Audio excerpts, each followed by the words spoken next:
मेरे गुरु महेश्वर को मेरा प्रणाम है।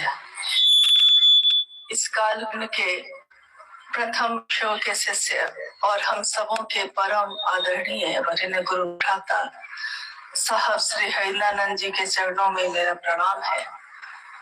शक्ति स्वरूपा माँ दीदी लीलामानंद जी के चरणों में मेरा प्रणाम है। पाटन की इस पावन भूमि पे उपस्थित आप सभी गुरु भाई गुरु बहन के चरणों में मेरा प्रणाम है। आज का ये आगमन हम लोगों का ये पहले से आयोजित कोई कार्यक्रम नहीं है, लेकिन आज आप लोगों की उपस्थिति देखकर मुझको लगा कि साहब ने कहा कि जिस दिन भी वो गुजरे कहीं से शिव शिष्यों की उपस्थिति हर जगह देखने को मिले। जब जिस दिन ऐसा हो जाएगा तब मैं समझूंगा कि गुरु का कुछ काम हुआ है। तो आज साहब की उपस्थिति में हम सब गुरु भाई गुरु बहन यहाँ उनके साथ उपस्थित हैं, क्योंकि शिव शिष्यता की बात जहाँ भी जाएगी हमारे साहब और दीदी वहाँ हमेशा सदैव उपस्थित होंगे। आज इस प्रांगण में, ये प्रांगण है जहाँ हम आप बैठे हैं, लेकिन ये खेत का प्रांगण है। यानी शिव का शिष्य कहीं भी अपनी जगह बना लेता है, कहीं जगह ना मिले तो खेत में ही बैठ सकता है। कल हम लोग जहाँ थे पहाड़ पे ही बैठे थे, तो पहाड़ हो, झरना हो, नदी हो, सरसों के फूल खिले हो या खेत हो, कहीं भी बैठ के महादेव की बात हो सकती है। और जिस पावन भूमि पे हम आप आज यहाँ उपस्थित हैं, ये साहब और दीदी माँ के लौकिक जीवन की महत्वपूर्ण झलक यहाँ देखने को दुनिया को मिली। जिस साल वो यहाँ थे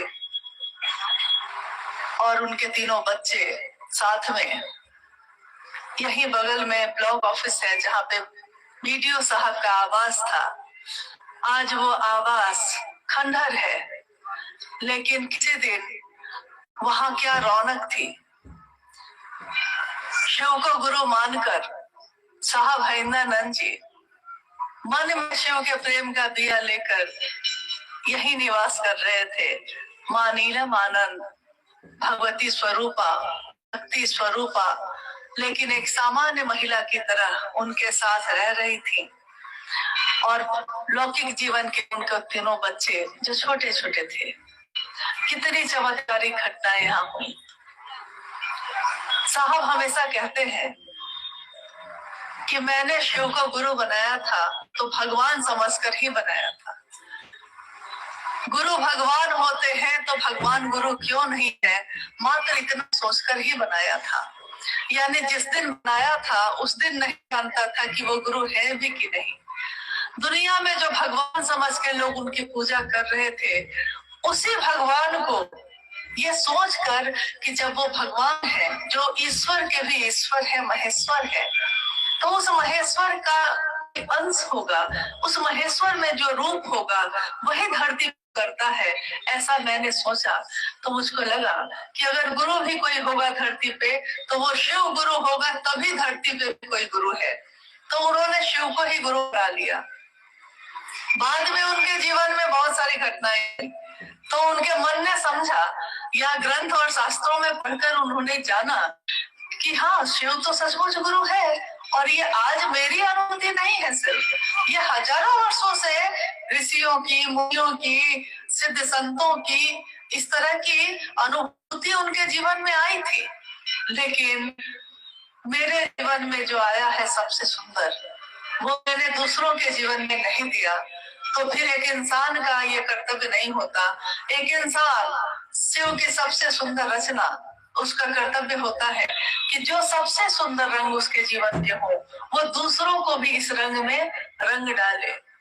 इसीलिए शिव की चर्चा सुनने वाले लोग, शिव की चर्चा करने वाले लोगों की स्थिति ऐसी होती है कि लाली मेरे लाल की जित देखो तित लाल।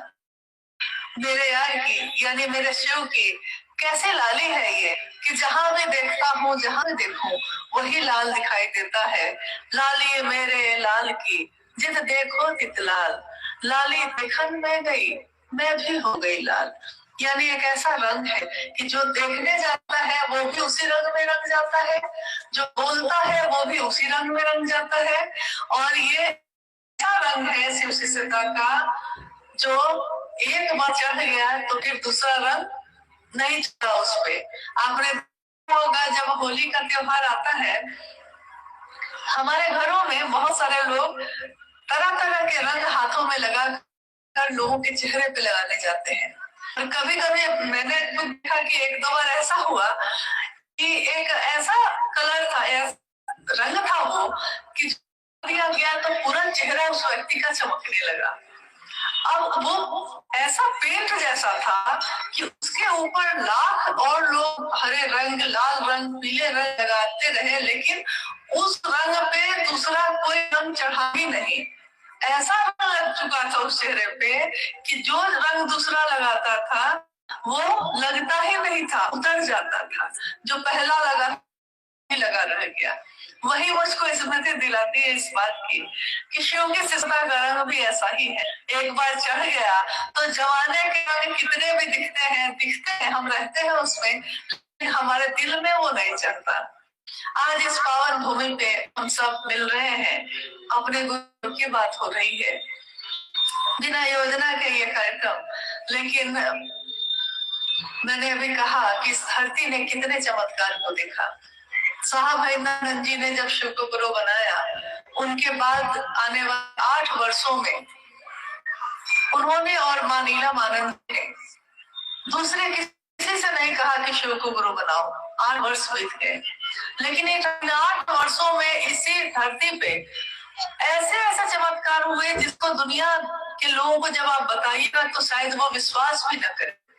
उनको लगेगा कि ऐसे ही बात कर रहा है, ऐसा हुआ नहीं होगा। पूजा में चावल बेचते थे और चावल पे शिव का संदेश आ जाता था। जो प्रश्न, जो जिज्ञासा लेकर जो बैठता उस पे उत्तर आ जाता। बेलपत्र की बारिश होने लगी, जिसको जो कहते सो हो जाता। जो सामने आता उसको देखकर साहब को समझ में आ जाता, पता चल जाता कि उसके जीवन में क्या होने वाला है। लेकिन बाद के जो 8 वर्ष बीते तो साहब हरिनानंद जी ने कहा कि मेरे मन ने यह समझ लिया कि शिव से ज्यादा मुझको और कुछ नहीं चाहिए, क्योंकि इन चमत्कारों से दुनिया नहीं चलती, जीवन नहीं चलेगा। शमशान साधना से, कब्रिस्तान साधना से जीवन नहीं चलता। इसीलिए उन्होंने हर उस काम को करके छोड़ते चले गए। शमशान साधना भी छोड़ी, कब्रिस्तान साधना भी छोड़ी, मंत्रों का जप भी छोड़ा, कुंडली साधना छोड़ा, सबका प्रयोग करके देख लिया। लेकिन सबका प्रयोग करके उन्होंने देखा कि हासिल कुछ भी नहीं होता, हाथ खाली के खाली ही रह जाते हैं। और एक दिन शिव को गुरु बनाकर जब चमत्कारों का सिलसिला शुरू हुआ, तब भी साहब ने कुछ वर्षों के बाद ये समझ लिया कि इन चमत्कारों से जगत का भला बहुत कुछ नहीं होने वाला है। हाँ, लोगों ने ये विश्वास कर लिया कि शिव सचमुच में गुरु होते हैं। तब उन्होंने सीधे लोगों से संवाद करना शुरू किया, हर व्यक्ति से ये कहना शुरू किया, शिव मेरे गुरु हैं, तुम्हारे भी हो सकते हैं। कल हम लोग इसी पे चर्चा में बात कर रहे थे रेणुकूट में कि हमारे जीवन में जब कोई अपना मिलता है और जिसको मेरा मन प्रेम करता है, हम चाहते हैं कि वो पूरी तरह सिर्फ मेरा रहे, हम दूसरे के साथ उसको नहीं बांटना चाहते। जैसे मेरा बच्चा मुझको प्रेम करता है तब तक तो ठीक है, लेकिन जिस दिन वो किसी पड़ोस वाली आंटी को ज्यादा प्रेम करने लगता है तो उसकी माँ के कलेजे पे सांप लौट जाता है। उसको लगता है कि अरे मेरा बेटा है, दूसरे को कैसे ज्यादा प्रेम कर सकता है। नहीं, बच्चा बड़ा होता है। कल हम लोग यही बात कर रहे थे कि कभी कभी होता क्या है कि जब बच्चा मेरा बड़ा हो गया है, अब उसकी शादी हो रही है कहीं और, तो शादी हो रही है तो अब वो बटेगा, माँ के मन में भावना होती है कि अब ये प्यार बटेगा, यानी कि कोई दूसरी आएगी जिसको मेरा बेटा प्रेम करने लगेगा और मेरे से जो उसका प्रेम था वो बंटवारा हो जाएगा उसका। तो उस माँ को ये बर्दाश्त नहीं हो पाता। लेकिन सोचिए कि हमारे जीवन में जितने भी रिश्ते हैं, जिसको भी हम प्रेम करते हैं, हम चाहते हैं कि वो सिर्फ मेरा बन के रहे। साहब हरिनानंद जी ने शिव को अपना गुरु बनाया। कायदे से तो उनको भी यही सोचना चाहिए था कि ये शिव जो मेरा गुरु हुआ है, ये सिर्फ मेरा गुरु बन के रहे, किसी और का नहीं बने। मैं भी सिर्फ इसका बन के रहूं, किसी और का नहीं बनूं। लेकिन ऐसा हुआ? ठीक इसका उल्टा हुआ। क्योंकि दुनिया के लोग संकीर्णता से सोच सकते हैं, लेकिन जो शिव की तरफ से आता है, जो शिव की दुनिया से आता है, वो संकीर्ण नहीं होता और उसका मन इतना विशाल होता है कि पूरा जगत उसमें समाहित हो सकता है। साहब हरिनानंद ने ये आवाहन किया धरती के लोगों का कि आइए, आपके भी गुरु शिव हो सकते हैं। मैंने शिष्य बनकर परीक्षा की है, आपकी परीक्षा प्रार्थनीय है। प्रारंभिक समय में जब साहब ने ये बात कहनी शुरू की थी लोगों से, उन्होंने कहा था कि मैंने परीक्षा की है कि शिव गुरु है, सचमुच में है, आपकी परीक्षा प्रार्थनीय है, परीक्षा कर लीजिए। मेरे कहने पे विश्वास नहीं होता है तो कोई बात नहीं, परीक्षा कर लीजिए। और उसके बाद सचमुच लोगों ने परीक्षा की, शिव को गुरु बनाया, तीनों सूत्र करना शुरू किया और हर समस्या का हल यही तीनों सूत्र था। ऐसा कैसे हो सकता है कि हमारे जीवन में अलग अलग दुख है, अलग अलग समस्या है। किसी के जीवन में कोई दुख है, कोई बीमारी से बाधित है, कोई मानसिक रोग से बाधित है, किसी का शरीर नहीं चल पा रहा है, कोई गरीब है, किसी को संतान नहीं, किसी के जीवन में खुशी नहीं। अनेक चीजें हैं, अनेक बेचैनी और परेशानी है जीवन में। सबकी बेचैनी अलग अलग है, सबकी समस्या अलग अलग है। लेकिन साहब हरिनानंद जी ने हमेशा कहा कि शिव से दया मांगो, शिव की थोड़ी सी बात करो और शिव को प्रणाम करो, बस इतना ही। तो हमारा जो मन है, जो करता मन है, जो सोचता है कि जब तक कुछ करेंगे नहीं मिलेगा कैसे, क्योंकि पूजा में तो हम यही करते हैं, कुछ ना कुछ करते हैं, तब सोचते हैं कि अब महादेव दया करेंगे। पूजा में जल चढ़ाएंगे, दूध चढ़ाएंगे, बेलपत्र चढ़ाएंगे, तो ना महादेव दया करेंगे। लेकिन ये शिव से हरिनानंद जी क्या कह रहे हैं? ये तो कह रहे हैं कि कुछ भी नहीं करो तब भी सिर्फ मन में ये तीनों काम कर लोगे तो परिणाम उतना ही आएगा। ये कैसे होगा? लोगों ने परीक्षा की, लोगों ने इसको करके देखा, उनके जीवन की समस्या अपने आप सुलझती चली गई, अपने आप सुलझ जाएंगे। सारे उलझे धागे जो थे वो खुद ही खुद सुलझते चले गए। सामान्य और आसान तरीके से समस्याएं सुलझती चली गई। लोगों को लगा कि ये कैसे हुआ, लेकिन हमको याद रखना चाहिए कि मंदिर तो यही है। वो आज भी कितने लोग पूजा करते होंगे, मंदिर उस समय भी था, लेकिन कौन भक्त है, कौन शिष्य ऐसा है जिसके मन का भाव वो ग्रहण कर लेते हैं? महत्वपूर्ण ये होता है। शिव से हरिनानंद जी की वाणी में ऊर्जा है, उनकी बोली में जो ऊर्जा है, वो शिव की साक्षात ऊर्जा है जो उतरी है उनमें। इसीलिए हम आप भी जब किसी से कहते हैं तो वो शिव को गुरु बना लेता है। एक दिन के लिए नहीं, जीवन भर के लिए। आपको ये चमत्कार नहीं लगता? शिवलिंग से किसी ने पेड़ा मांगा है तो मिल गया, ये चमत्कार है। भगवती चूरी और लेकर आई है, ये चमत्कार है। लेकिन एक सामान्य व्यक्ति अपने जीवन के झंझावात में आपके मेरे बोलने से, सिर्फ आपके मेरे कहने से सिर्फ जीवन भर के लिए शिव को गुरु बना लेता है। ये कितना बड़ा चमत्कार है। लेकिन हम लोग इस पर ध्यान नहीं देते। चमत्कार बंद नहीं हुए हैं, चमत्कार आज भी उतने ही और वेग से घटित हो रहे हैं। लेकिन हम सामने, आंखों के सामने देखना चाहते हैं, अपने जीवन की चीजों पे नहीं देखते। हमारा मन पहले भी था, आज भी है। पहले का जो मन था वो और आज का जो मन है वो, क्या दोनों मन में अंतर नहीं आया है?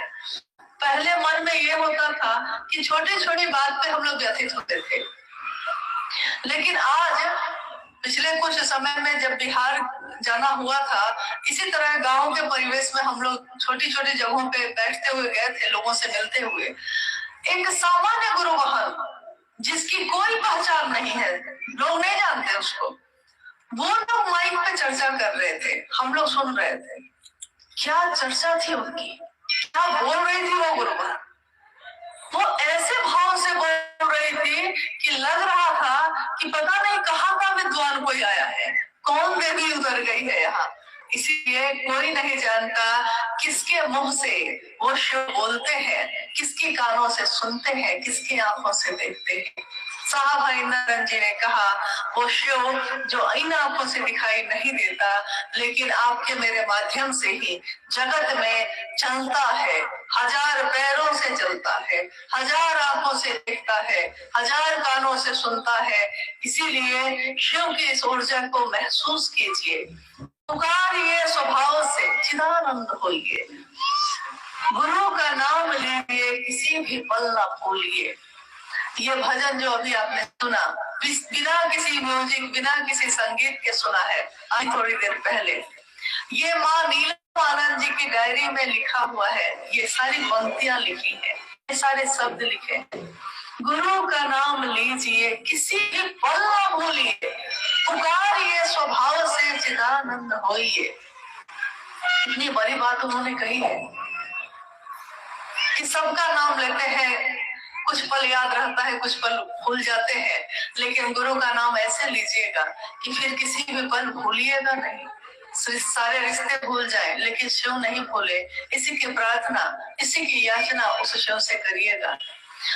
एक दिन साहब ने कहा कि एक दिन मेरे मन में यह हुआ था कि इस भारतवर्ष में कितने लाखों शिव के मंदिर हैं, लेकिन मंदिरों में घंटियों की आवाज गूंजती है, लोगों के कानों में जो मधुर ध्वनि गूंज रही थी घंटियों की, साहब हरिंद्रानंद जी उन ध्वनि को लोगों के जीवन में खोलना चाहते थे।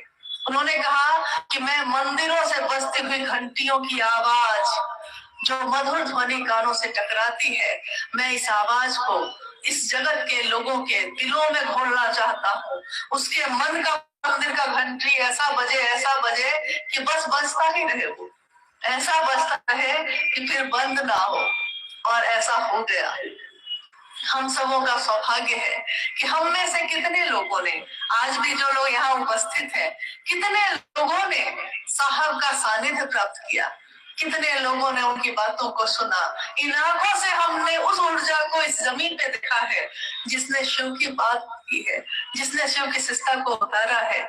हम एहसानमंद हैं, हम कृतज्ञ हैं शिव के शिष्य हरिदानंद साहब के, कि उन्होंने हमारे जीवन में शिव शिष्टता का दान दिया है। जो भी उनके जीवन में मिला वो सबको बांट दिया। हमारा भी कर्तव्य है कि जिसमें उनके प्राण बसते हैं, याद कीजिए साहब की उस वाणी को, साहब की उस बोली को, क्योंकि अगर कोई भी आने वाले समय में भी अगर कोई शिव का शिष्य होगा और उसको साहब और दीदी की याद नहीं आएगी तो वो कैसा शिष्य होगा। क्योंकि शिष्य कृतज्ञ होता है, जिसने भी उसको शिव की तरफ चलना सिखाया है उसके प्रति एहसानमंद होता है, तो कृतज्ञ मन याद करता है।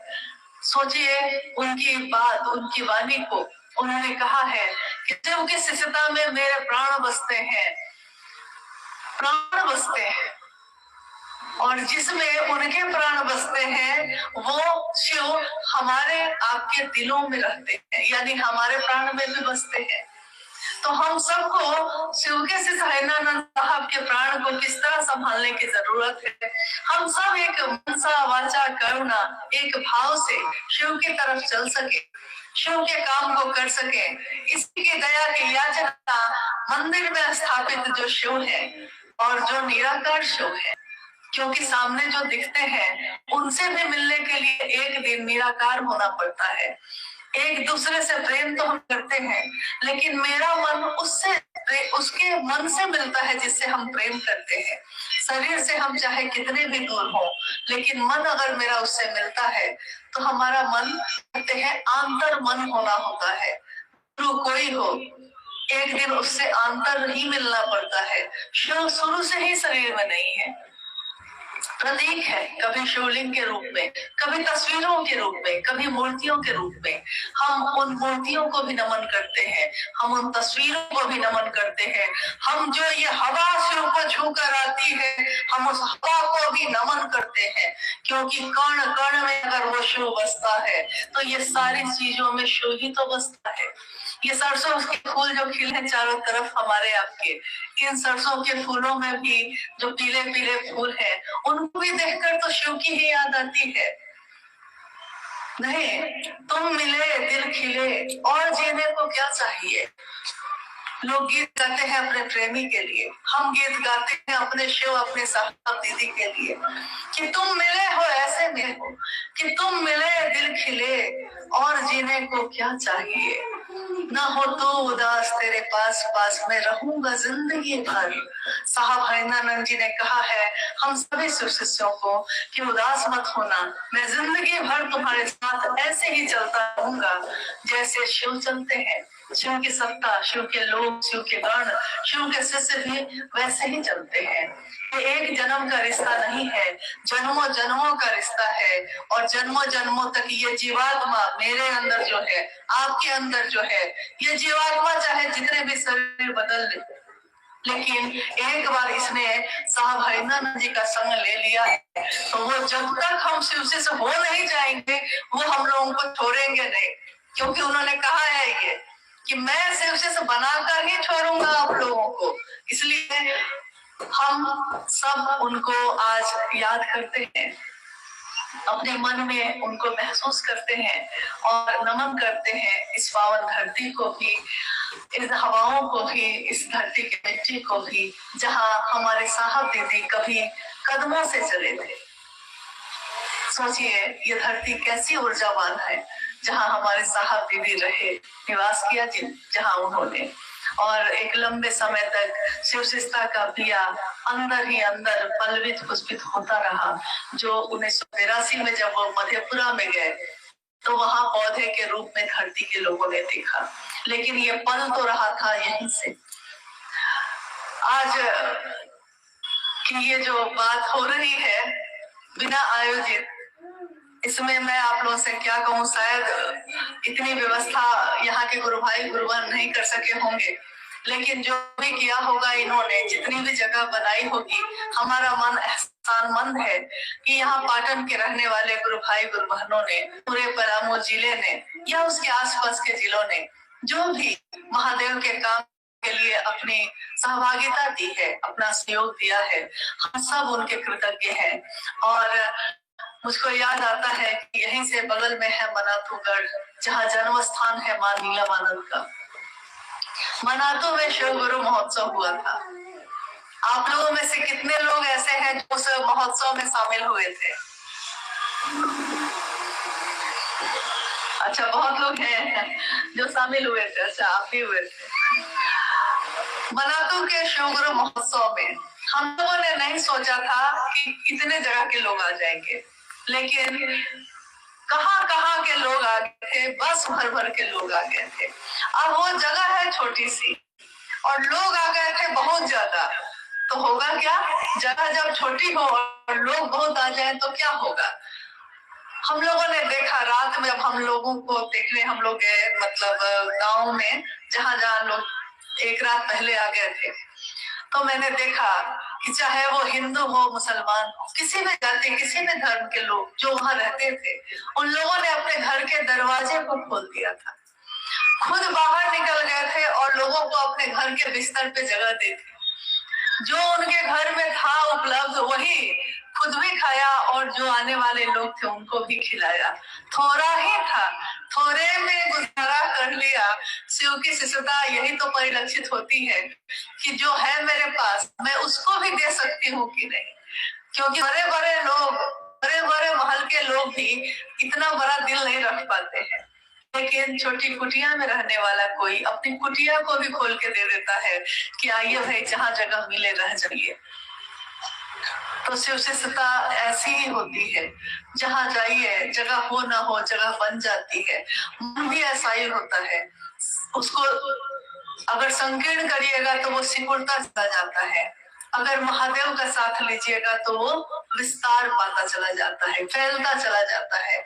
मन ही है, एक दिन सिर्फ अपने व्यक्तिगत चीज को करता है, एक दिन ऐसा होता है कि पूरे जगत का भला सोचता है, पूरे जगत के लोग शिव की ओर चले इसकी कोशिश करता है, अपने व्यक्तिगत अहंकार को एक तरफ रख देता है और शिव के लिए झुक जाता है। शिव के लिए झुकने वाला किसी के सामने झुकता है। जिसने शिव को चाहा है वो दुनिया से क्या चाहेगा, लेकिन वो ये जरूर चाहेगा कि इस शिव को मैंने चाहा है, दुनिया के लोग भी उसको चाहे। तो हमारा यहाँ आना भी, आपका यहाँ आना भी तभी कृतार्थ होगा, कभी ये उतरेगा हमारे जीवन में जब हम साहब हरिनानंद जी के संकल्प पे अक्षरशः उतर सके। जो उन्होंने कहा है, जो उन्होंने चाहा है, हम भी वही कर सके। क्योंकि प्रेमी का लक्षण भी यही होता है कि तुम दिन को अगर रात कहो तो रात कहेंगे, जो तुमको हो पसंद वही बात कहेंगे। तो साहब हरिनानंद जी को क्या पसंद है, आप लोग बोलिए क्या पसंद है? खुद भी शिव कैसे से बनी है और दूसरों को भी प्रेरित करिए। तो साहब हरिनानंद जी ने ही शिव को गुरु बनाया और दूसरों के जीवन में बांटा। शिव गुरु है ये बात सबसे पहले इस दुनिया में किसने कही? इतना धीरे क्या बात है। मतलब देखिए यही बात है जो इंसान में एक विशेष उसका गुण है। क्या? किसी की शिकायत करना हो तो सबसे जोर से बोलेगा, शिकायत करने में 2 कदम आगे, लेकिन किसी की बड़ाई करने के लिए कह दीजिए तो सोचेगा, जो है उसको भी सिकोड़ लेगा, खुल के नहीं बोल सकता है। लेकिन शिव की शिष्टता में तो हमको ऐसा नहीं करना है। हम सबों को, इस जगह के उपस्थित जितने भी लोग हैं, हम सबों को ये याद रखना पड़ेगा, क्योंकि बार बार ये याद करने की जरूरत है। जगत है ना, हर कुछ देर के बाद हम भटक जाते हैं, कभी इसके पीछे जाने लगते हैं, कभी इसके पीछे, कभी मेरे पीछे, कभी उनके पीछे। लेकिन साहब हरिनानंद जी ने कहा है किसके पीछे चलिएगा? शिव के। और शिव गुरु है ये बात किसने कही? पहला, दूसरा, तीसरा सूत्र किसने दिया? धीरे धीरे आ रही है गर्मी जोश धीरे धीरे आ रहा है। तो ये तीनों सूत्र के लिए किसने कहा? तो साहब हरिनानंद जी ने। और इन तीनों सूत्रों को कहा जाता है कि जिसका आदेश होता है उसी का बल, उसी की ऊर्जा उस आदेश में काम करती है। आदेश है गुरु शिव का, उतरा साहब हरिनानंद जी के माध्यम से। क्यों उतरा? क्यों नहीं हम लोग के माध्यम से उतरा? अगर हम और आप इतने विशेष थे तो क्यों नहीं उस दिन हमारे अंदर उतर जाता, आपके अंदर उतर जाता? आज जो हम दुनिया में घूम रहे हैं और हम में से कोई भी अपनी स्थापना की भूख लेकर चल रहा है, उसको याद रखना चाहिए कि अगर उस दिन शिव ने चुना है तो साहब हरिनानंद जी को चुना है। कारण एकमात्र यही है कि शिव की उतरी हुई ऊर्जा हर व्यक्ति बर्दाश्त नहीं कर सकता है। तार में बिजली गुजरी है, हर तार बर्दाश्त नहीं कर सकता है।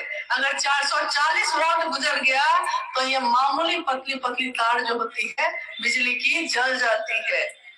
लेकिन अगर ट्रांसफार्मर होता है तो वो जलता नहीं है, वो उसको बर्दाश्त कर लेता है, संग्रह कर लेता है और धीरे धीरे दूसरे तारों में भेजता है, कम करके, वोल्टेज कम करके, ताकि वो बर्दाश्त कर सके, उसका बल्ब भी जल सके। नहीं तो शिव शिष्यता की ये मूल धारा इस धरती पे उतरी है, जहां जिनके माध्यम से वो एकमात्र है साहब हरिनानंद जी और कोई नहीं, न कभी कोई हो सकेगा।